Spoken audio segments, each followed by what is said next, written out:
पद्मिनी कमला एकादशी व्रत कथा। धर्मराज युधिष्ठिर बोले, हे जनार्दन, अधिक मास के शुक्ल पक्ष की एकादशी का क्या नाम है तथा इसकी विधि क्या है? कृपा करके आप मुझे बताइए। श्री भगवान बोले, हे राजन, अधिक मास में शुक्ल पक्ष में जो एकादशी आती है वह पद्मिनी कमला एकादशी कहलाती है। वैसे तो प्रत्येक वर्ष 24 एकादशियां होती हैं। जब अधिक मास या मलमास आता है तब इसकी संख्या बढ़कर 26 हो जाती है। अधिक मास या मलमास को जोड़कर वर्ष में 26 एकादशी होती है। अधिक मास में 2 एकादशी होती है, जो पद्मिनी एकादशी शुक्ल पक्ष और परमा एकादशी कृष्ण पक्ष के नाम से जानी जाती है। ऐसा श्री कृष्ण ने अर्जुन से कहा है।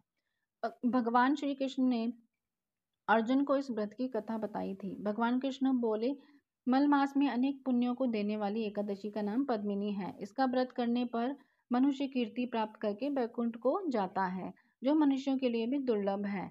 यह एकादशी करने के लिए दशमी के दिन व्रत का आरंभ करके कांसी के पात्र में जौ चावल आदि का भोजन करें तथा नमक ना खाएं।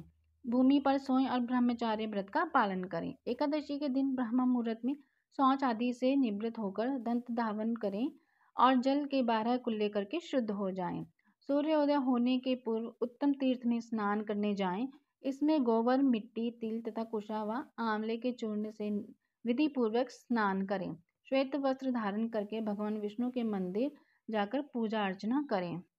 हे मुनिवर, पूर्व काल में त्रेता युग में हेह नामक राजा के वंश में कृतवीर्य नाम का राजा महिष्मतीपुरी में राज करता था। उस राजा की 1000 परम प्रिय स्त्रियां थीं, परंतु उनमें से किसी को भी पुत्र नहीं था जो उनके राज्यभार को संभाल सके।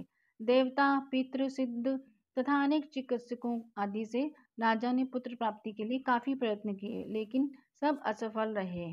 एक दिन राजा को वन में तपस्या के लिए जाते थे। उनकी परम प्रिय रानी इक्ष्वाकु वंश में उत्पन्न हुए राजा हरिश वंश की पद्मिनी नाम वाली कन्या राजा के साथ वन जाने के लिए तैयार हो गई। दोनों ने अपने अंग के सभी सुंदर वस्त्र व आभूषणों का त्याग कर वल्कल वस्त्र धारण कर गंधमादन पर्वत पर गए।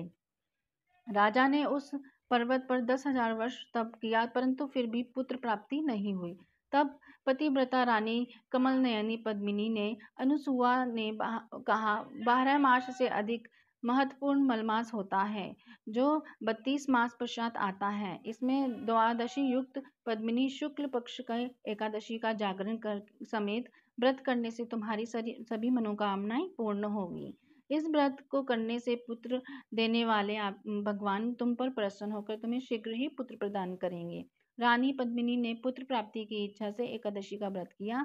इस एकादशी को निराहार करके रात्रि जागरण भी किया। इस व्रत से प्रसन्न होकर भगवान विष्णु ने उसे पुत्र प्राप्ति का वरदान प्रदान किया। इसी के प्रभाव से पद्मिनी के घर कार्तिवीर्य उत्पन्न हुए, जो बलवान थे और उनके समान तीनों लोकों में कोई बलवान नहीं था। तीनों लोकों में भगवान के सिवा उनको जीतने का सामर्थ्य किसी में नहीं था। हे नारद, जिन मनुष्यों ने मलमास शुक्ल पक्ष एकादशी का व्रत किया है, जो संपूर्ण कथा को पढ़ते या सुनते हैं या सुनाते हैं, वे भी यश के भागी होकर विष्णु लोक में प्राप्त होते हैं।